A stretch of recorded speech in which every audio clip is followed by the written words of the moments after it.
শিকাতি শিকাতি সপোন বাতৰ তুমি চমকা পোহৰ জোনা আউলি বাউলি মন সাগৰ তুমি ধুতলা নীলাকা চাওঁ ঘনে ঘনে যাওঁ বাৰে বাৰে বিচাৰি উশাহৰ ঠিকনা কওঁ কিনি জকে ৰওঁ যেনি ৰবে দুচকুৰ মিঠা খৰা সপোন তুমি পুৱতিৰ তৰা হেঁপাহ তুমি পুৱতিৰ তৰা সপোন তুমি পুৱতিৰ তৰা হেঁপাহ তুমি পুৱতিৰ তৰা তই ঘৰ এৰি গুচি যাবি? গুচি যাম। সেইজনীক যে তুমি পুনৰ ঘৰলৈ আনিবলৈ সাজু হৈছাই, তেনেহ'লে মই আৰু এইখন ঘৰত নাথাকোঁ। বয়সততো আপুনি ৰমন বৰ্মনতকৈ বহুত সৰু। তেনেহ'লে আপুনি তেখেতৰ বন্ধু কেনেকৈ হ'ল? আচলতে আপোনালোক দুইজনৰ মাজৰ সম্পৰ্কটো কি? নকওঁ কিয়?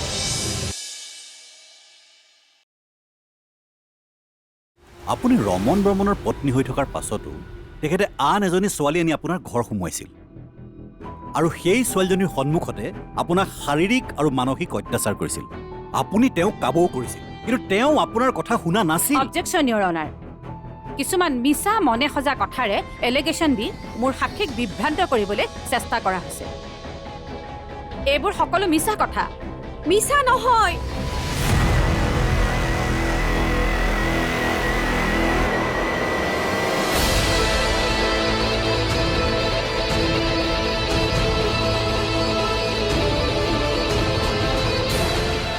এই সকলোবোৰ সঁচা কথা।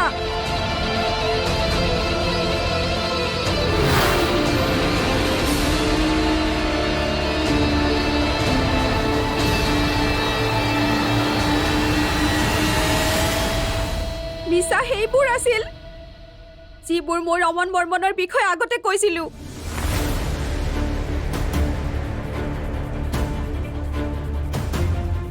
মোৰ ৰমন বৰ্মনৰ লগত বিয়া হোৱা প্ৰায় 5 বছৰ হ'ল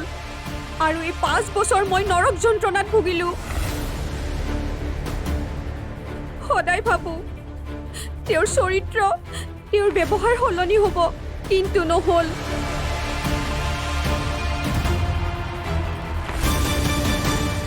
সেইবাবে মই লাষ্ট 6 মাহৰ পৰা অকলে থাকিবলৈ লৈছিলোঁ। আমাৰ ডিভোৰ্চ হোৱা নাই, কিন্তু অন প্ৰচেছ আছিল। এক কথাত ক'বলৈ গ'লে তেওঁ মানুহ নহয়, তেওঁ এটা পিশাচ।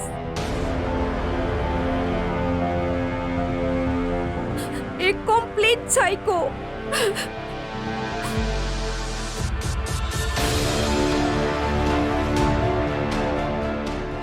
সঁচা কথা ক'বলৈ গ'লে তেওঁৰ মৃত্যু মোৰ বাবে কোনো দুখৰ খবৰ নাছিল।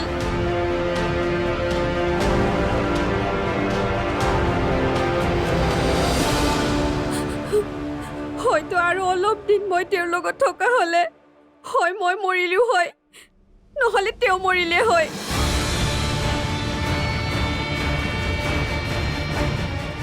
এই পৰিয়ালটোৱে কি যন্ত্ৰণাত ভুগিছিল সেয়া মই নেদেখিলেও বুজিব পাৰিছোঁ।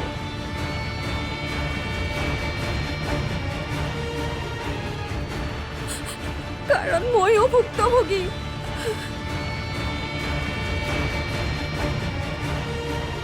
এয়া হত্যা নে দুৰ্ঘটনা সেয়া মই ক'বলৈ নাযাওঁ, কিন্তু এটা কথা জানো, এয়া তেওঁৰ কৰ্মৰ ফল। এনেকুৱা মানুহ এই পৃথিৱীত জীয়াই থকাটো ভগৱানেও নিবিচাৰে।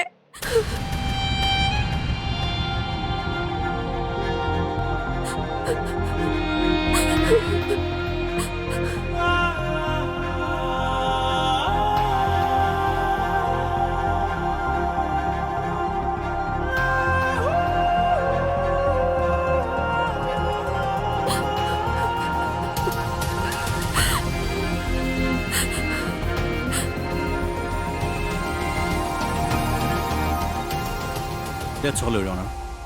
মোৰ আৰু একো ক'বলগীয়া নাই আপোনাৰ ৰায়দানৰ ওপৰত মোৰ সম্পূৰ্ণ বিশ্বাস আছে এতিয়া আপুনি যিয়ে ৰায়দান দিব মই মানি ল'ম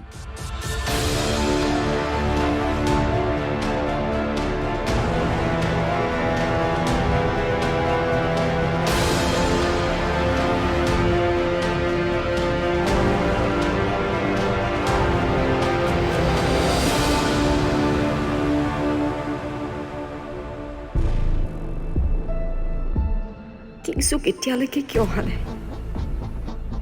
এতিয়া যদি সি নাহে মই ক'লৈ যাম মায়েতো মোক ঘৰত সোমাবলৈ নিদিব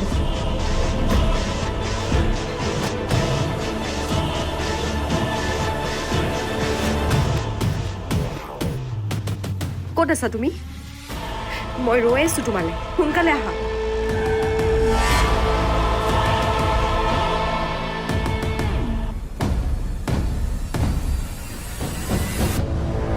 এই যুঁজখন এতিয়াও শেষ হোৱা নাই জামিনহে পাইছোঁ কিন্তু মই তোমাক কথা দিছোঁ এই যুঁজখন মই এদিন শেষ কৰিম আপুনি যিখিনি কৰিলে মই তাক ভাষাৰে বুজাব নোৱাৰিম মই এনেই কৰা নাই নহয় তাৰ বিনিময়ত মই তোমাৰ পৰা টকা লৈছোঁ আৰু যদি মই নিজৰ কামটো সুচাৰুৰূপে কৰি ন্যায় দিব নোৱাৰোঁ তেনেহ'লে আনক কি ন্যায় দিম বহুত বহুত ধন্যবাদ মই তোমাক পিছত ফোন কৰিম গৈ আছোঁ হা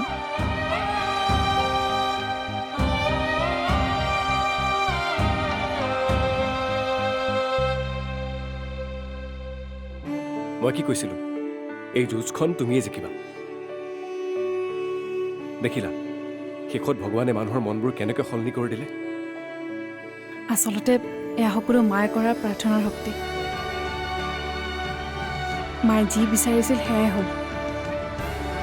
মই আজি মাৰ বাবে বহুত সুখী কিন্তু মাহঁত ক'ত খোৱা তাত আছে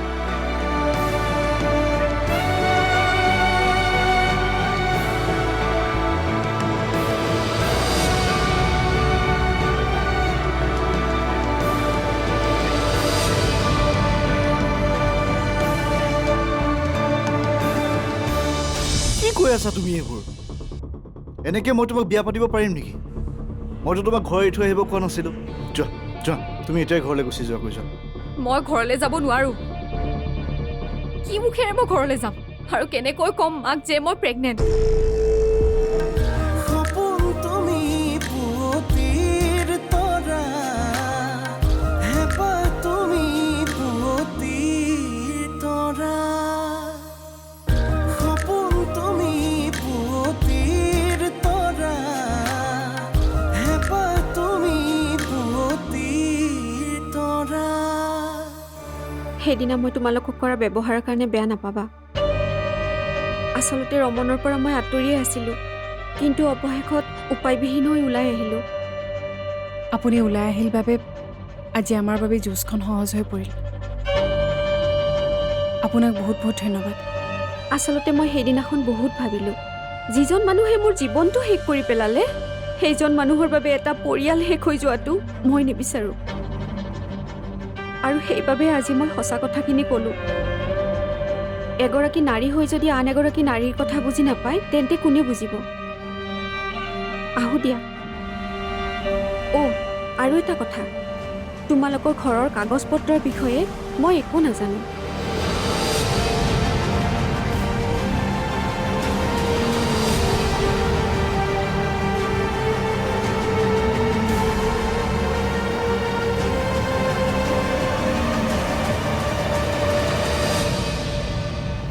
কি কৈ আছা তুমি এইবোৰ এনেকৈ মই তোমাক বিয়া পাতিব পাৰিম নেকি মইতো তোমাক ঘৰ এৰি থৈ আহিব কোৱা নাছিলোঁ যোৱা যোৱা তুমি এতিয়াই ঘৰলৈ গুচি যোৱা কৈ যোৱা মই ঘৰলৈ যাব নোৱাৰো কি মুখেৰে মই ঘৰলৈ যাম আৰু কেনেকৈ ক'ম মাক যে মই প্ৰেগনেণ্ট ঠিক আছে তুমি যদি সঁচাই মোক মানি ল'ব নোৱাৰা তেন্তে নালাগে তুমি গুচি যোৱা কিন্তু মই এই অন্যায় সহ্য নকৰোঁ মই পুলিচৰ কাষ চাপিম নহ'লে মই ইয়াতে চুইচাইড কৰি দিম আৰে তোমাকতো মই বিয়া নাপাতো বুলি কোৱা নাই পাতিমতো কিন্তু মই এতিয়া তোমাৰ অবিহনে থাকিব নোৱাৰোঁ তুমি মোক আজি বিয়া পাতিব লাগিব এতিয়া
মা তুমি এতিয়া মোৰ লগত ঘৰলৈ যাবানে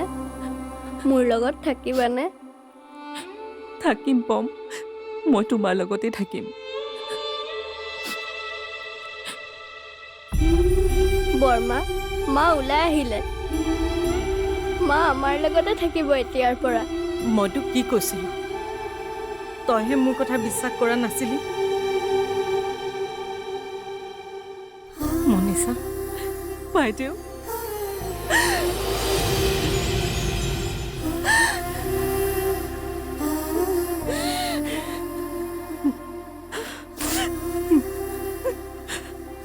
আপোনালোকে বহুত কৰিলে মোৰ বাবে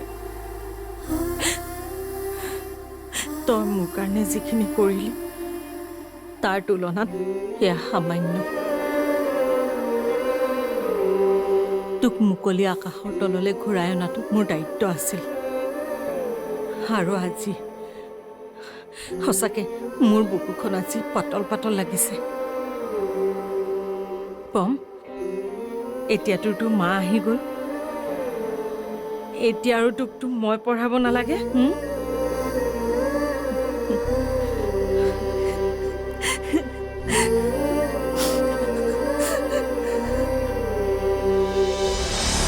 টকাৰে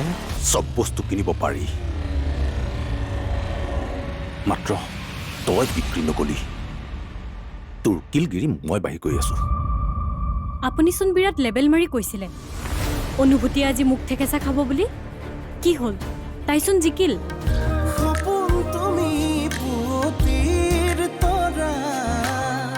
হেঁপাহ তুমি পুৱতিৰ তৰা সপোন তুমি পুৱতিৰ তৰা হেঁপাহ তুমি পুৱতিৰ তৰা আপোনাক মই আগতেই কৈছিলোঁ আপোনাক যিমান টকাৰ প্ৰয়োজন মই দিম কিন্তু তাই কেছটো হাৰিব লাগিব তাই হৰা মানে মই হৰা মইতো টকাৰ বাবে কেছটো হাৰি নিজৰ প্ৰফেশ্যনত দাগ লগাব নোৱাৰোঁ মিষ্টাৰ চব বস্তু টকাৰে কিনিব নোৱাৰি আণ্ডাৰষ্টেণ্ড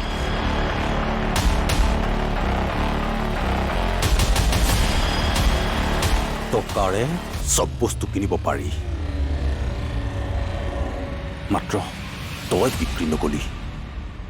তোৰ কিলগিৰি মই বাঢ়ি গৈ আছো আপুনিচোন বিৰাট লেবেল মাৰি কৈছিলে অনুভূতি আজি মুখ ঠেকেচা খাব বুলি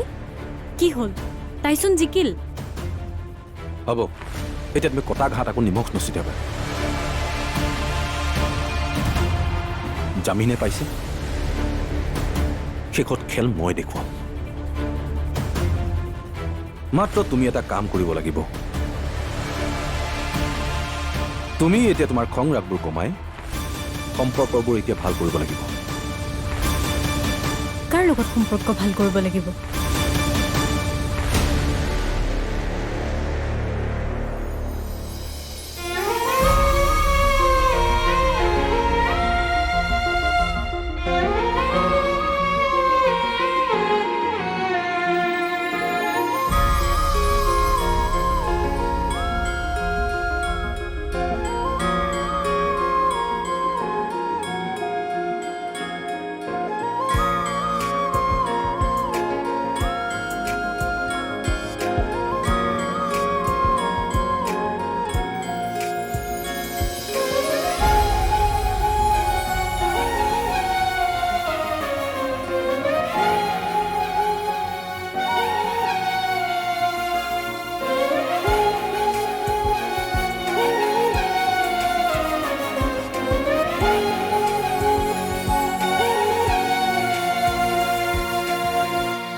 মই ঘূৰি অহাৰ কাৰণে চাগে প্ৰজ্ঞাৰ বহুত খং উঠিছে,